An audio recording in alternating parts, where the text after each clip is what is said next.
Hello guys, मैं हूं अभिज्ञान from ज्ञान जोन। आज आपके सामने समरी ऑफ चैप्टर 1 जो कि है क्रॉप प्रोडक्शन एंड मैनेजमेंट।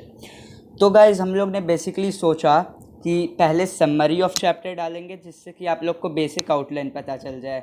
फिर जब आप चैप्टर पढ़ेंगे फुल डिटेल में, जो कि हम लोग वीडियो बाद में डालेंगे, तो आप लोग कहीं अटके ना, कहीं आप लोग को प्रॉब्लम ना है। तो चलिए गाइस शुरू करते हैं। तो गाइस पहला हमारा चीज़ आता है कि क्रॉप क्या होता है। तो क्रॉप का बेसिकली डेफिनेशन होता है कि plants of the same kind grown and cultivated at one place on a large scale is called crop. मतलब कि अगर हम लोग एक ही जैसे प्लांट्स को एक बड़े से एरिया में लार्ज स्केल में ग्रो करते हैं ना, तो वो क्रॉप कहलाता है।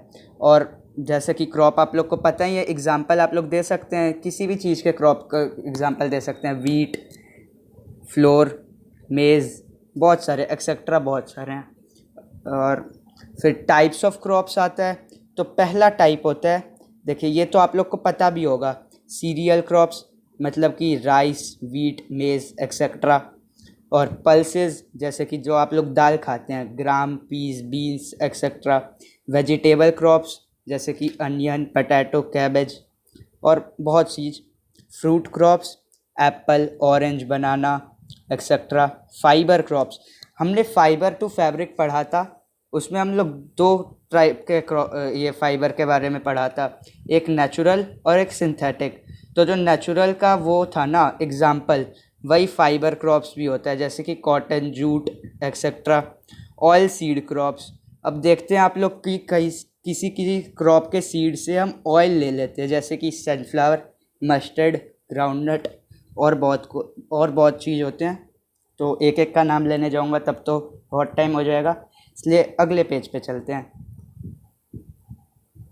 अगले पेज पे तो हम आगे भी इसको हम ये करते हैं कि दो दो हिस्सों में बांट देते हैं, जैसे कि kharif and rabi crops. Based on season crops are of two types, they are kharif crops and rabi crops. मतलब कि सीज़न के बेसिस पे हम लोगों ने दो हिस्सों में डिवाइड कर दिया इनको, जैसे कि एक हो गया खरीफ क्रॉप्स और एक हो गया रबी क्रॉप्स। खरीफ क्रॉप्स क्या होता है? Kharif crops are crops grown during rainy season from June to September. Example इसके क्या है? पैडी, मेज, ग्राउंडनट, कॉटन, सोयाबीन एक्सेट्रा। ठीक है। तो खरीफ क्रॉप्स हम लोग के वो क्रॉप्स होते हैं जिन्हें हम रेनी सीजन में लगाएं। और रेनी सीजन कब होते हैं इंडिया में? जून टू सितंबर। और इसके एग्जाम्पल्स ये सब हैं। एग्जाम्पल इसके मेन है भाई, एग्जाम्पल आप लोग को रट लेना है, तभी मतलब ये सब क्वेश्चन आता है कि which of the following is example of kharif crops. 5-6 दे देगा रबी क्रॉप्स के और एक देगा, मतलब 3 दे देगा रबी क्रॉप्स के, एक देगा खरीफ क्रॉप का, और आपको पता रहेगा तभी आप लगा पाएंगे, इसलिए एग्जाम्पल इसके बहुत मेन है। और अगला आता है भाई कि रबी क्रॉप्स क्या होता है। Rabi crops are crops during winter season from October to March. मतलब कि ये ऐसे क्रॉप्स हैं जिन्हें हम ये सो करते हैं अक्टूबर में और हार्वेस्ट कर लेते हैं मार्च में। इसके एग्जाम्पल्स क्या हैं? वीट, ग्राम, पीज, मस्टर्ड, लिंसीड एक्सेट्रा। ये सब इसके एग्जाम्पल्स हैं।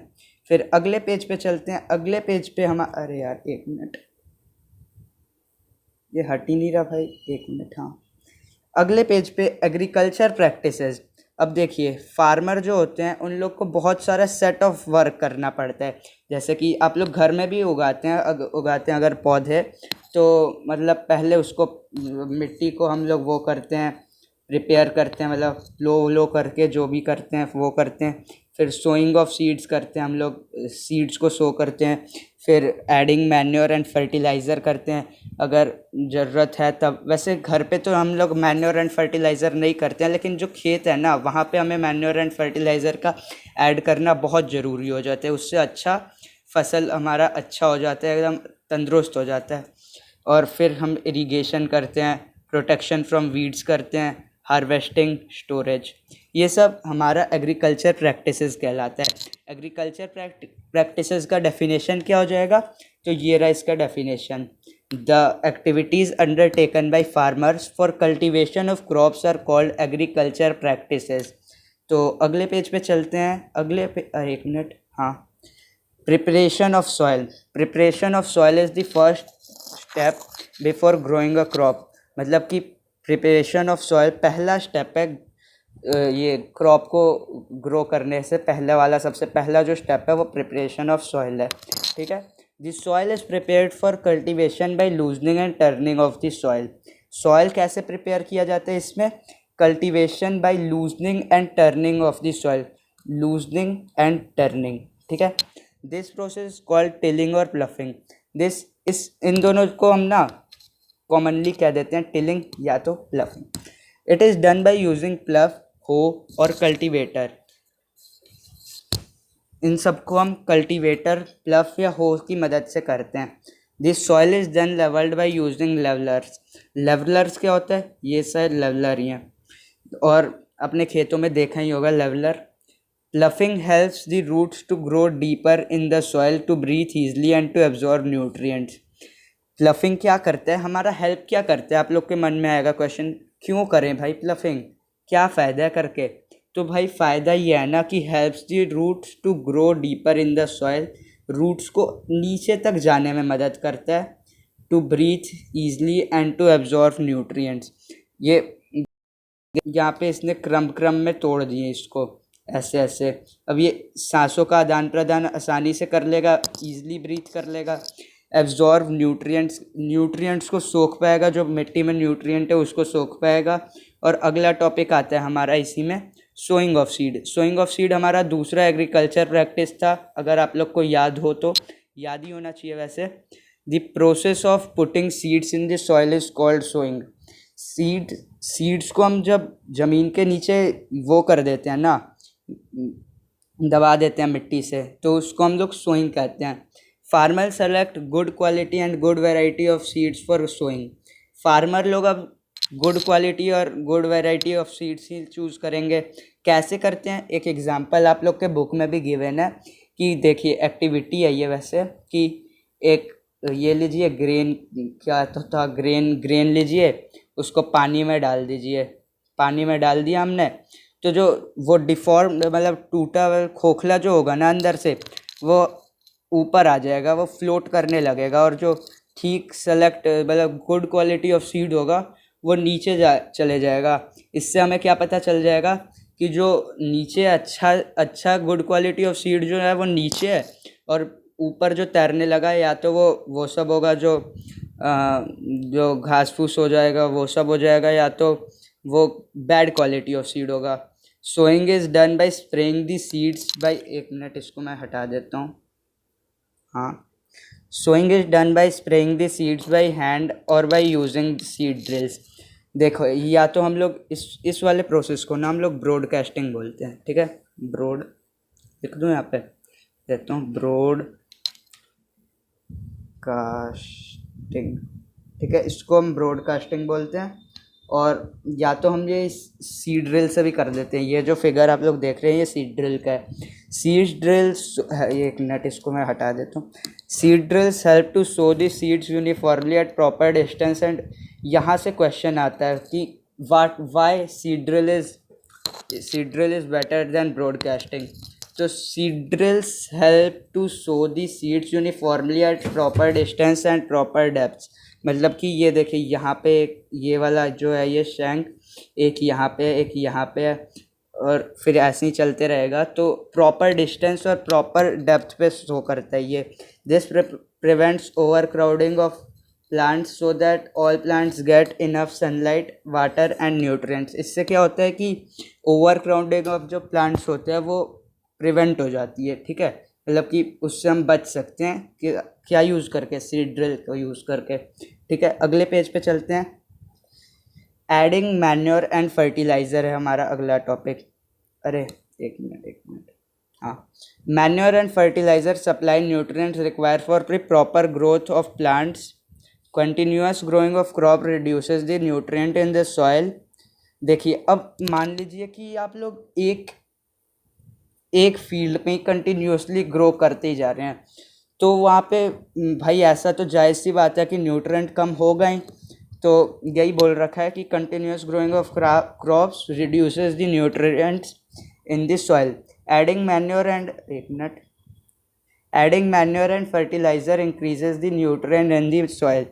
और मैन्योर एंड फर्टिलाइज़र अगर हम लोग ऐड करते हैं सॉइल में, तो उसका जो न्यूट्रिएंट है ना वो भी प्लस हो जाता है, मतलब वो भी बढ़ जाता है। और मैन्योर क्या होता है? मैन्योर वही जिसको हम हिंदी में खाद बोलते हैं, are organic substances obtained from the decomposition of plants and animal waste by microorganisms. ठीक है, तो मैन्योर वो चीज़ होते हैं जिन पे माइक्रो ऑर्गेनिज्म एक्ट करे और उनसे यूज़फुल सब्सटेंसेस, मतलब कि सिंपलर सब्सटेंसेस में तोड़ दे, जो प्लांट्स वगैरह यूज़ कर सकते हैं फिर से। और ये कैसे आता है? प्लांट और एनिमल वेस्ट से ये आ जाता है। फर्टिलाइज़र क्या होता है हमारा? Fertilizer are inorganic salts containing nutrients like nitrogen, phosphorus, potassium etcetera, ये सब कंटेन कर सकता है हमारा। देखिए जो मैन्योर होता है ना, एक मिनट, ये मान लीजिए मैन्योर और ये फर्टिलाइज़र। ठीक है, मैन्योर हर एक टाइप के न्यूट्रिएंट में रिच होगा, मतलब हर एक न्यूट्रिएंट होगा उसमें, फॉस्फोरस भी होगा, नाइट्रोजन भी होगा, पोटेशियम भी होगा और सब चीज़ होगा, मतलब बहुत ज़्यादा चीज़ होगा। और ये जो होता है वो स्पेसिफिक एक ही चीज़ में रिच होता है। ठीक है, और फिर आर मेड इन फैक्ट्रीज, ये जो चीज़ होते हैं इनको तो, एक मिनट, इनको हम लोग बना नहीं सकते हैं, हाथों से कैसे बनाएंगे, इसलिए फैक्ट्री में बनाए जाते हैं। एग्जाम्पल है इसके urea, potash, ammonium sulphate, super phosphate, NPK. NPK का फुल फॉर्म आ सकता है एग्जाम में, नाइट्रोजन, फॉस्फोरस, पोटेशियम। इन दोनों में डिफरेंस जो आपके बुक में गिवन है ना, वो ज़रूर से ज़रूर आएगा एग्ज़ाम में। एडवांटेजेस ऑफ मैन्योर, एडवांटेज क्या होता है मैन्योर का यूज़ करने का? अब देखिए, वो ऑर्गेनिक सब्सटेंस है तो उसका एडवांटेज तो कुछ ना कुछ होगा ही। तो उसका एडवांटेज होता है कि it increases the water holding capacity of the soil, वो पानी को होल्ड करने का कैपेसिटी बढ़ा देता है। It makes the soil porous and helps in exchange of gases, help in exchange of gases करता है, गैसेज का आदान प्रदान करने में सहायता करता है। It helps in the growth of useful microbes, जैसे कि यूजफुल माइक्रोब्स का ग्रोथ बढ़ा देता है। It improves the soil texture, और सॉइल टेक्सचर बढ़ा देता है, जैसे कि ह्यूमस ऐड करेगा आपका तो सॉइल टेक्सचर तो बढ़ेगा भाई। ठीक है, तो अगले पेज पे चलते हैं हम लोग। तो हम लोग अगले पेज पे आ गए हैं। अगला पेज है इरिगेशन का। इरिगेशन आप लोग को याद हो तो हमारा वो चौथा एग्रीकल्चर प्रैक्टिस भी था। तो ये इरिगेशन क्या होता है? The supply of water to the crops in the field is called irrigation.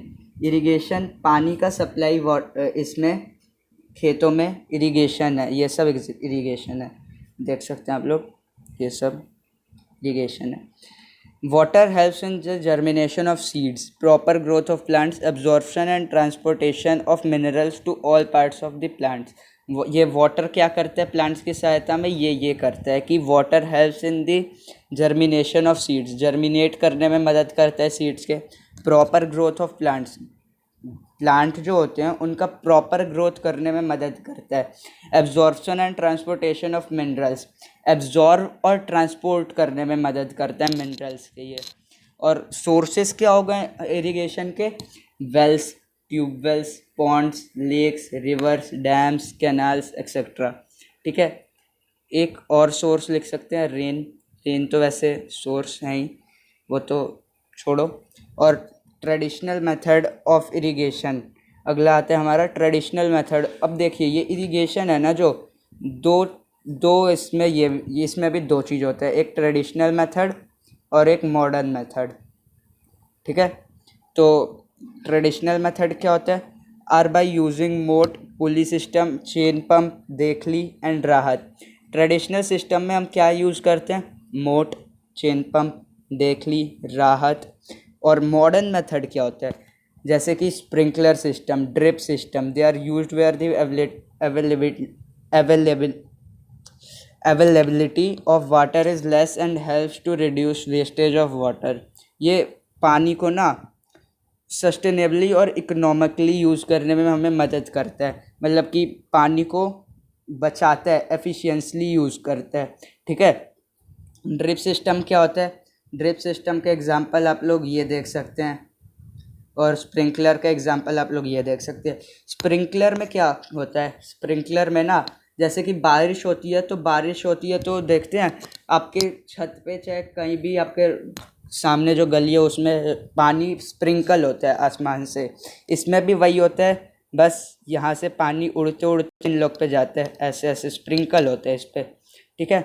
और ड्रिप सिस्टम में क्या होता है, इसमें ड्रिप बाय ड्रिप पानी पेड़ों के जड़ तक जाता है, मतलब पौधों क्रॉप के जड़ तक जाता है, ठीक है।